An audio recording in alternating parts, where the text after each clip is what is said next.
Bonjour à tous, alors on est dimanche aujourd'hui, un super ciel bleu, magnifique, pas un seul nuage. Et il est 10h20 du matin et c'est une belle journée pour aller faire une sortie vélo. J'espère qu'elle se passera mieux que celle de la semaine dernière, hein, pour ceux qui ont pu la voir sur ma chaîne. Je suis pas arrivé à destination, hein, pour ceux qui n'ont pas vu.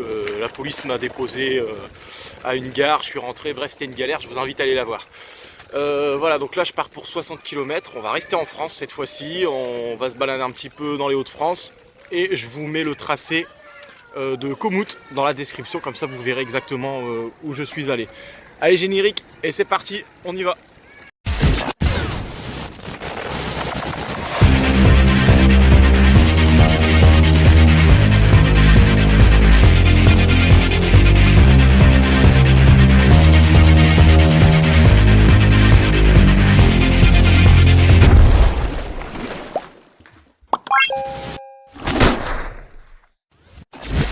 Premier kilomètre et le GPS me fait passer par le centre-ville, donc c'est parti. Tout de suite, je te fais découvrir ma ville. Dimanche matin, il n'y a personne sur les routes, magnifique.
J'espère que cette petite visite du centre-ville vous a plu et que ça vous a donné envie de venir visiter l'île.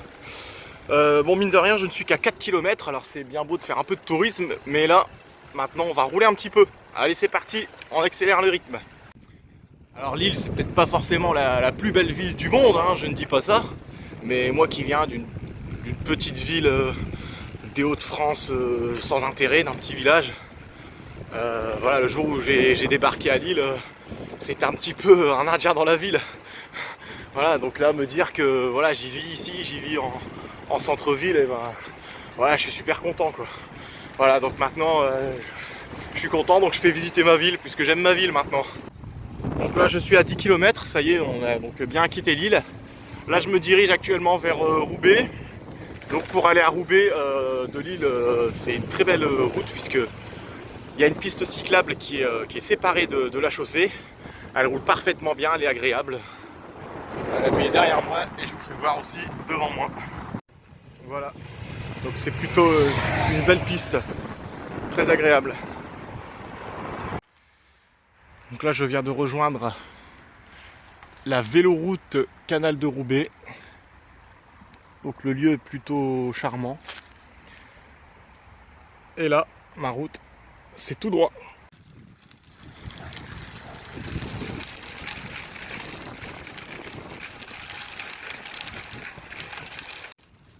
Sympa cet endroit. La véloroute du canal de Roubaix, je connaissais pas du tout. Franchement, j'aime beaucoup. C'est boisé, j'adore.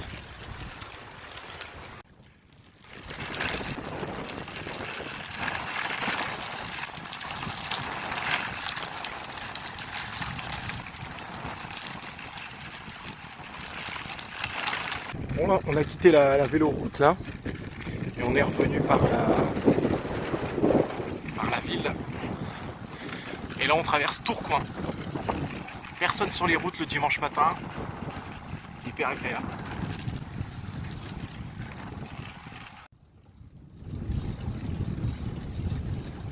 Après avoir traversé la commune de Halluin, me revoilà sur une voie verte.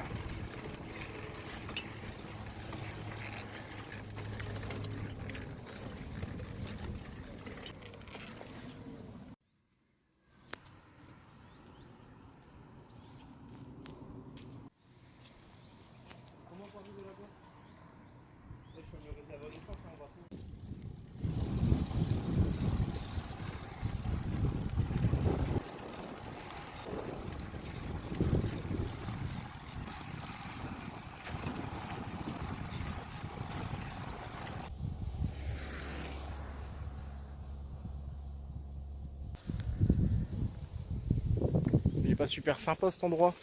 Bon bah c'est là que j'ai décidé de faire une petite pause. Ici dans ma sacoche à l'arrière j'ai pris un casse-dalle. Donc je vais faire une petite pause ici, c'est un petit coin tranquille. Voilà, je vais manger, je suis à la moitié, à 32 km, il m'en reste 32. Donc pile la moitié pour faire ma pause repas, c'est parfait. Alors j'avais pas spécialement faim. Et bon, comme je me suis fait un tupperware de taboulé et un autre avec une salade. Bon maintenant que je l'ai pris, je vais le manger, et puis le cadre est magnifique. Donc en même temps ça fait du bien de manger dans un cadre comme celui-là.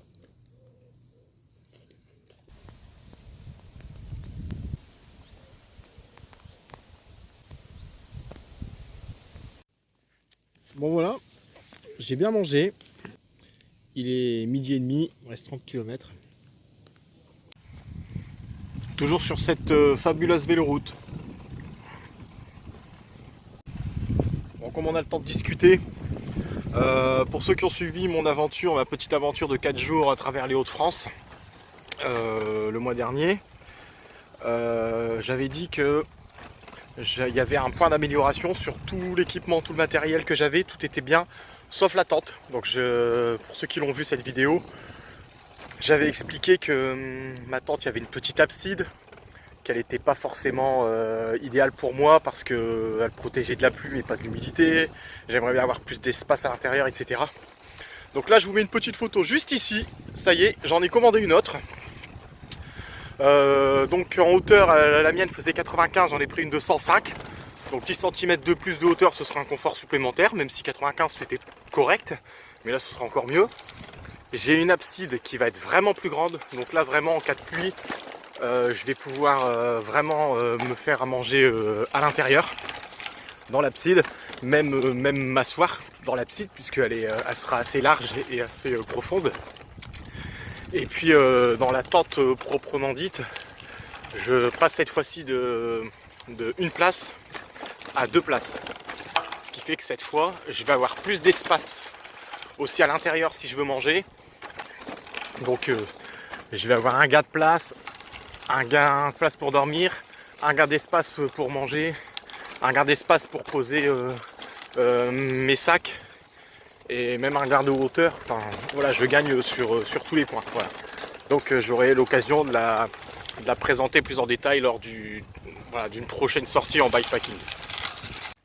Alors oui, par contre petit détail, c'est qu'effectivement avec cette tente je vais gagner sur tous les points, sauf un, évidemment, forcément elle est plus lourde. Donc je vais passer de 1,3 kg à 2,6 kg. donc le double. Maintenant c'est pas gênant parce que je me suis rendu compte que finalement comme j'ai 20 kg de bagages, finalement je suis plus 1 kg près. Enfin voilà, après c'est pas du backpacking où je porte sur mon dos. Si je porte sur mon dos, effectivement 1 kg ça compte. Maintenant là ça va être sur le vélo. Donc même si c'est moi qui fais avancer le vélo, 1 kg de plus sur le vélo, on le sent pas beaucoup. Et puis en plus dans ce type de voyage, c'est pas la performance qui prime. Donc je sais que je sentirai pas la différence. Voilà, comme ça au moins je suis clair sur tous les points les plus lourdes. Mais voilà, après je gagne ailleurs et je préfère perdre 1 kg et gagner en confort.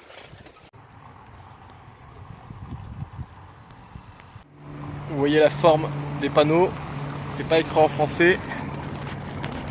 Et là vous reconnaissez le drapeau. Et oui, je suis encore en Belgique. Oui, je suis en Belgique, mais ici la frontière n'est qu'à quelques centaines de mètres. Je suis, je crois, à Menin. La ville s'appelle Menin. Je vais faire un petit tour, visiter, et puis on va rentrer en France. Parce que la Belgique, si vous avez vu ma dernière vidéo, si c'est pas le cas, je vous invite à aller la voir. La Belgique ne m'a pas porté bonheur. Alors, je rectifie immédiatement, je ne suis pas à Menin, je suis à Verviers.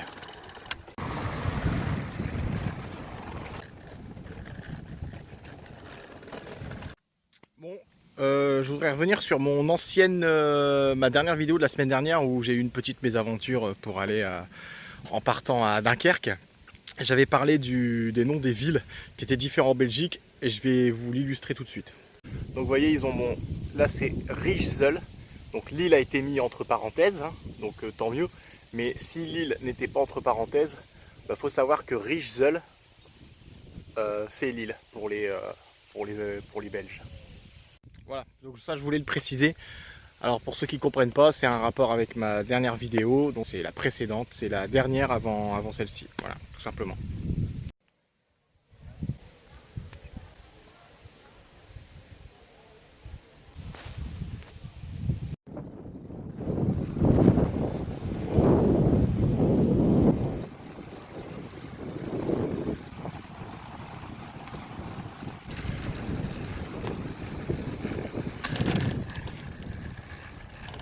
Ne bougez pas, vous ne me dérangez pas, je vais me faufiler.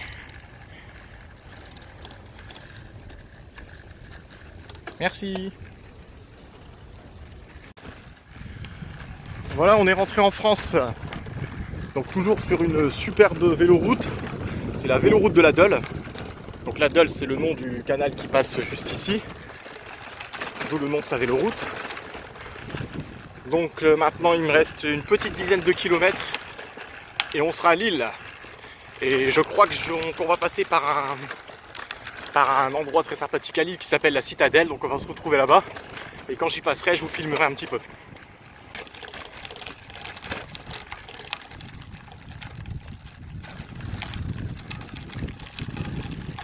Faites-moi une petite place pour passer quand même. Bah ouais, bah bougez pas, je vais me débrouiller. Bon, il reste 5 cm pour passer, vous emmerdez pas. Bon, vas-y, bah bouge pas hein, pour maintenant.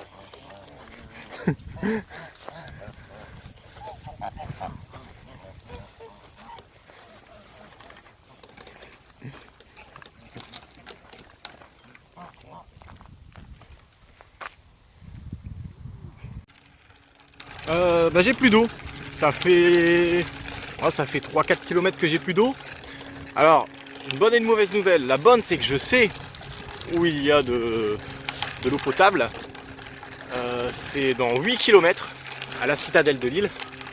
Alors, la mauvaise nouvelle, c'est qu'une fois que je serai à la citadelle de Lille, je suis à 5 minutes de vélo à peine de chez moi, donc ça a plus grand intérêt. Mais bon, voilà, au moins dans 8 km, je pourrais boire un petit peu d'eau fraîche.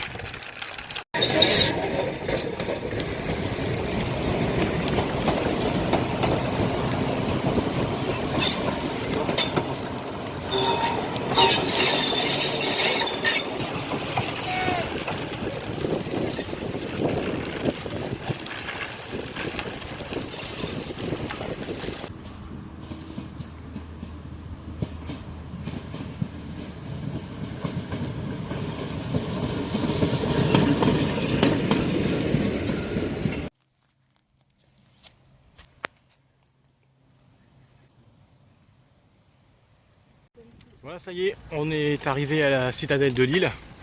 Donc je vais repasser, normalement le GPS me faisait passer juste à côté, mais je vais couper par la citadelle. Comme ça je vais pouvoir vous faire découvrir un petit peu l'endroit. Donc c'est un petit bout de nature, en quasiment plein cœur de Lille finalement. Donc il y a des petits étangs, il y a un petit zoo, c'est assez boisé. Voilà, donc il y a beaucoup de gens qui viennent s'y promener, qui viennent courir, qui viennent faire des pique-niques, du vélo, etc. Je ferai une vidéo dédiée justement, j'avais en projet de le faire. Je vous ferai visiter la citadelle complètement en Girourou. Je fais un peu de Girourou aussi. Et donc je vous ferai visiter dans une vidéo vraiment spécifique. Voilà. Là je vais vous montrer un petit peu globalement rapidement puisque je vais juste le traverser.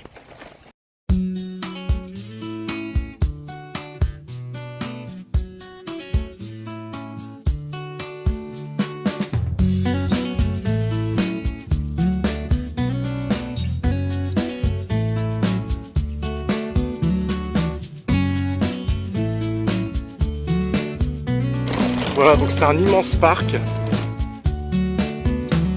On se croirait un petit peu en forêt par moment.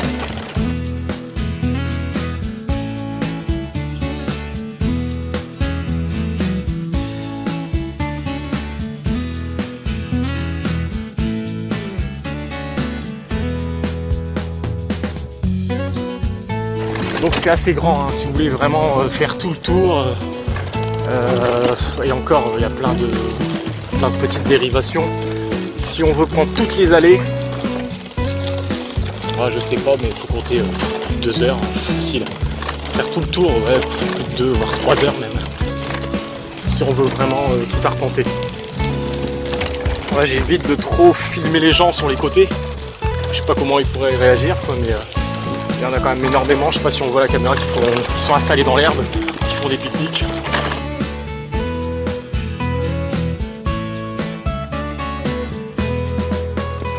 Et là on va se diriger tout doucement vers la fontaine à eau. Je vais pouvoir, alors pas remplir ma gourde parce que je suis à 5 minutes de chez moi, mais boire un petit peu d'eau fraîche.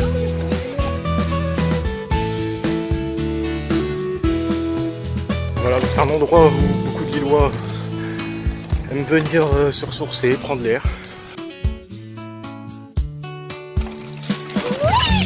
Quand je vous ferai une visite complète, je vous emmènerai là-bas. Là on va vraiment regarder l'allée principale. On aura déjà vu pas mal. Je ne peux pas dire que je passe par les extérieurs non plus.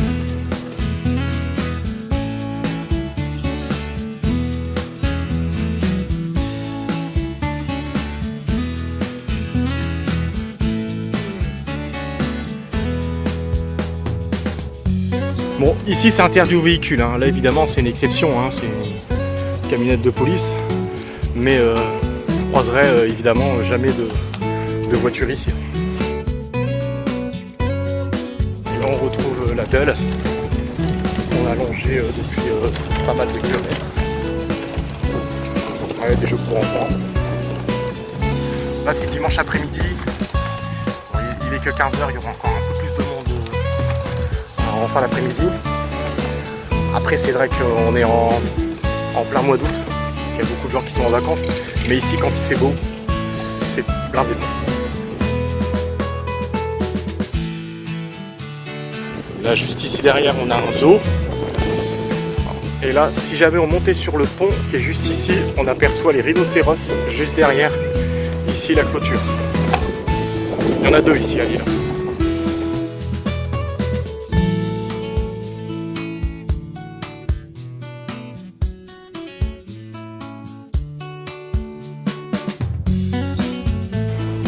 Ici, vous pouvez vous installer en terrasse pour boire une bonne bière. Il y a déjà beaucoup de monde à cette heure-ci. Et ici, vous pouvez louer un bateau électrique pour vous promener sur la Deule. Il y a déjà du monde qui fait la queue d'ailleurs aussi. Et pour moi, il me reste 100 mètres avant de pouvoir atteindre la fontaine à eau. Là, il y a un parc pour les enfants. Les brumisateurs Merci Martine. Et la fontaine en haut est juste ici. Ah voilà, et là je vais pouvoir me rafraîchir. Bon voilà, je vais stopper là la vidéo au cœur de la citadelle. Là je serai chez moi maintenant dans moins de 5 minutes. Je vais prendre le grand boulevard, donc là il n'y a plus d'intérêt de filmer. Voilà, j'espère que cette sortie vous aura plu. 67 km j'aurais fait, c'était plutôt pas mal. En tout cas, c'était une sortie qui était bien mieux que la semaine dernière, hein. C'est pour ceux qui l'ont vu. Elle se finit en tout cas beaucoup mieux. Voilà, donc n'hésitez pas à commenter, à partager, et puis on se retrouve dans une future vidéo, peut-être dimanche prochain. C'était Thomas, ciao. Juste une dernière chose avant de vous quitter. Ici, je suis sur l'avenue de la Liberté. Donc l'avenue a été coupée à la circulation, donc pas une seule voiture. Des enfants qui jouent en plein milieu de la route. Alors pour ceux qui ne connaissent pas le boulevard de la Liberté à Lille, en termes de circulation, c'est l'avenue des Champs-Élysées à Paris. Ouais, à peu près, je pense que l'image est bonne. Et là, complètement piétonnisé. C'est merveilleux. Si ça pouvait être comme ça toute l'année, ce serait magnifique.